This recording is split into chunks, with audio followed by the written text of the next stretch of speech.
This is Radio Nepal. I'm KAUSHAL GHIMIRE with the news. The headlines first. Most justices resume hearing after they pass regulation for hearing cases on the base of lottery system. U.S. Assistant Secretary of State returns home after holding high-level discussions on U.S.-Nepal relations. Prime Minister Sherbadur Deva says yoga is the best method for achieving physical and mental fitness. And U.S. House votes to pass $1.9 trillion social spending plan. Now the news in detail. The government has decided to hold elections for the National Assembly on the 26th of January.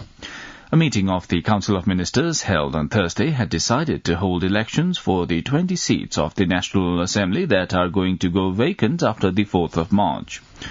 Unveiling the cabinet meeting's decision yesterday, government spokesperson and communication minister Gyanendra Bahadur Karki said that the government also decided to accept $60 million concessional loan from the U.S. government for modernization of electrical grid project.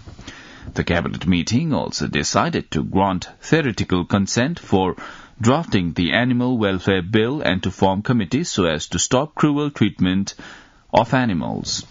Likewise, Communication Minister Karki said the local level elections would be held on the stipulated time.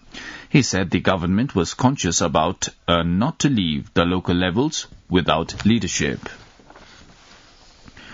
Prime Minister Sherbadur Deva has expressed the government's commitment to provide maximum support for establishing and operating a non-profit industry for processing and production of Ayurvedic medicine in Nepal. Inaugurating the Ratna Sharaf building of Patanjali Yogpith Nepal yesterday. The Prime Minister said the whole world had accepted the Ayurvedic medicine and its beneficial values to human. On the occasion, Prime Minister Deva appreciated Yog Guru Swami Ramdev and Ayurveda Guru Acharya Balkrishna for their research and publicity on yoga and meditation as well as for their contribution to the production and publicization of the use of the Ayurvedic medicine. Meanwhile, Prime Minister Sherbadur Deva has said that the handicraft industry would be helpful to make Nepal's ancient art, culture and skills known to the whole world. Prime Minister Deva made such observation while inaugurating the 16th Handicraft Competition and the 17th Handicraft Trade Fair organized in Kathmandu yesterday. Prime Minister Deva expressed commitment that the government would extend support to the promotion of the handicraft. Most of the justices of the Supreme Court yesterday conducted hearing on all the types of cases including habeas corpus. Chief Justice Cholendra Samser Janga Bahadur Rana had assigned hearing to 10 benches, 9 division and 1 single bench. A hearing under a single bench of Justice Nahakul Subedi did not take place yesterday, while hearing on other benches was conducted. The justices on Thursday had decided to pass a regulation for hearing cases on the basis of the lottery system. With this decision, justices have resumed hearing. They had refuted to sit for the hearing from October 24th, demanding reform in the judiciary. Home Minister Balkrishna Khan and the U.S. Assistant Secretary of State Donald Lu held a cordial meeting at Home Ministry yesterday.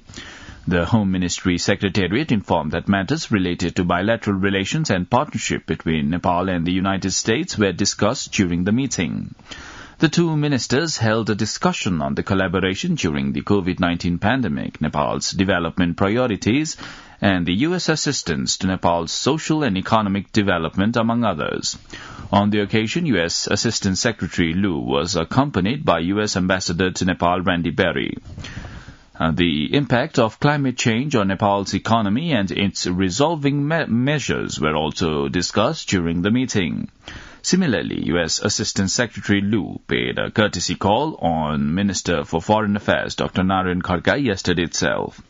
During the meeting, discussions were held on wider areas of Nepal-U.S. friendship and cooperation. Foreign Minister Dr. Khadga thanked the U.S. government for valuable medical support, including vaccines, during the COVID-19 pandemic. Meanwhile, the U.S. Assistant Secretary of State also separately met with CPN-UML Chair KP Sharma Oli and CPN Maoist Centre Chair Pushpa Kamal Dahal Prachanda yesterday itself. On the occasion, Assistant Secretary Liu urged the opposition party leader Oli to help pass the U.S. government-aided Millennium Challenge Corporation MCC Pact. Assistant Secretary Liu left for America late night yesterday.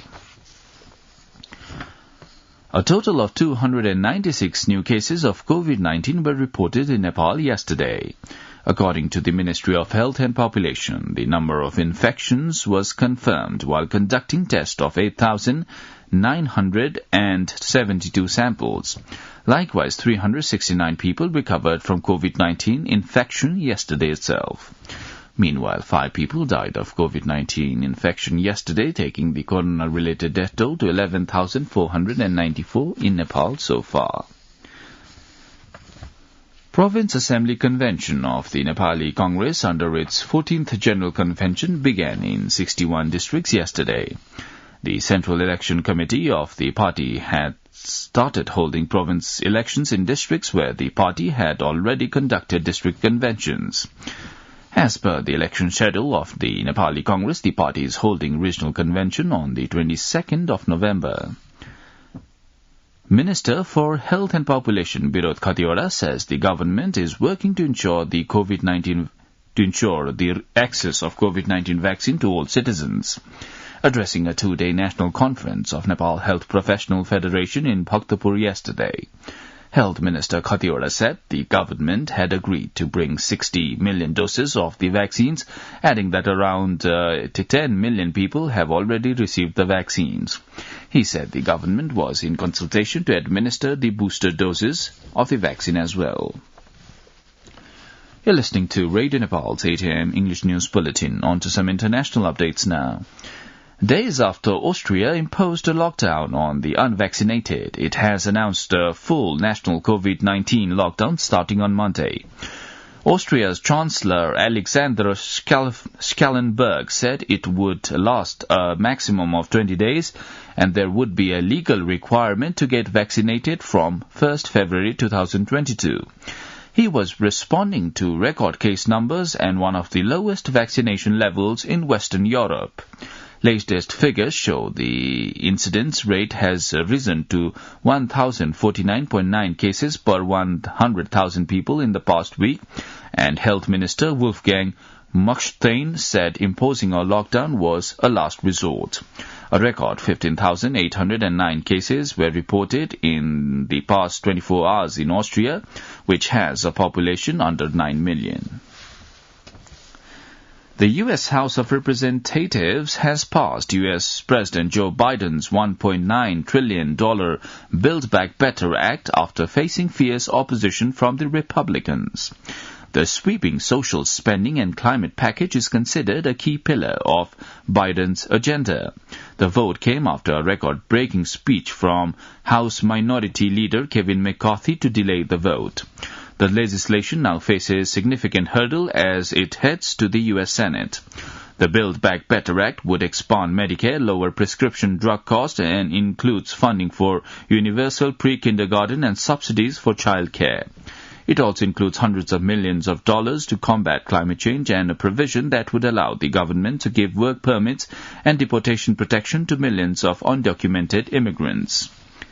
Now, the general weather forecast for the country for today, according to the Meteorological Forecasting Division. The weather will be generally cloudy in Bagmati Province, Gandaki Province, Lumbini Province, Karnali Province, and Far Western Province, and partly cloudy in the rest of the country.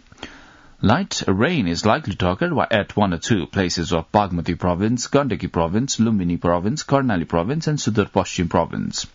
Kathmandu's weather report for the past 24 hours, maximum temperature was 19.5 degrees Celsius and the minimum temperature was 8 degrees Celsius.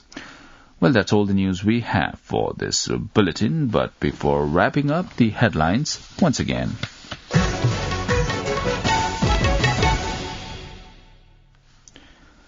Most justices resume hearing after they pass regulation for hearing cases on the base of a lottery system. U.S. Assistant Secretary of State returns home after holding high-level discussions on U.S.-Nepal relations with dignitaries. Prime Minister Shehbaz Deva says yoga is the best method for achieving physical and mental fitness. And U.S. House votes to pass $1.9 trillion social spending bill. Well, that's all the news we have for this bulletin. Our next bulletin in English will be at 2 in the afternoon. You can also listen to us online at our website www.onlineradionepal.gov.np. Also do check our English news portal at www.onlineradionepal.gov.np/English. Keep listening to Radio Nepal and have a good day.